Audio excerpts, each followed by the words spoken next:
ভাই এখন এই কথাটা বলতেই আমার শরম করে যে স্পোর্টস খেলার জন্য আমার ভালো কিছু প্লেয়ার লাগবে, কারণ কথাটা এই পর্যন্ত এতবার বলছি যে হিসাবই নাই। কি আর করব, এতগুলো ভিডিও ছাড়লাম, এত হাজার হাজার মানুষ আসলো, তবে একজনেরও গেম প্লে আর ব্যবহার আমার কাছে একটুও ভালো লাগলো না। সবাই শুধু একটা কথাই বলে যে ভাই আমি গেম প্লে ভিডিও দিতে পারবো না, গেমে গিয়ে লাইভে আমার গেম প্লে দেখেন। ভাই তোমার এই জিনিসটা বুঝতে হবে যে সবারই গেম প্লে লাইভে একসাথে দেখা পসিবল না। এখন তোমাকে রেখে যদি আমি অন্য কারো গেম প্লে দেখতে যাই তাহলে তোমার মন খারাপ হবে, আর অন্য কাউরে রাইখা যদি তোমার গেম প্লে দেখতে যাই তাহলে তাদের মন খারাপ হবে। আর তাছাড়াও আমার হয়তো বা ব্যক্তিগত কোনো কাজও থাকতে পারে যার কারণে আমি লাইভে তোমাদের গেম প্লে গুলা দেখতে পারতেছি না। তোমার কনফিডেন্স যদি থাকে নেক্সট লেভেল, আর তুমি যদি মনে করে থাকো যে তুমি আসলে একটা যোগ্য প্লেয়ার, তাহলে তুমি ভিডিওর মাধ্যমে হইলেও নিজেকে প্রমাণ করার চেষ্টা করবা।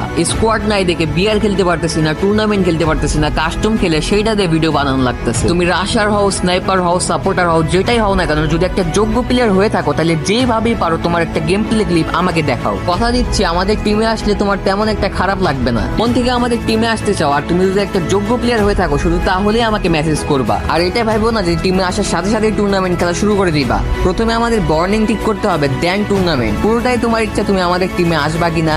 তবে হ্যাঁ, যদি নিজের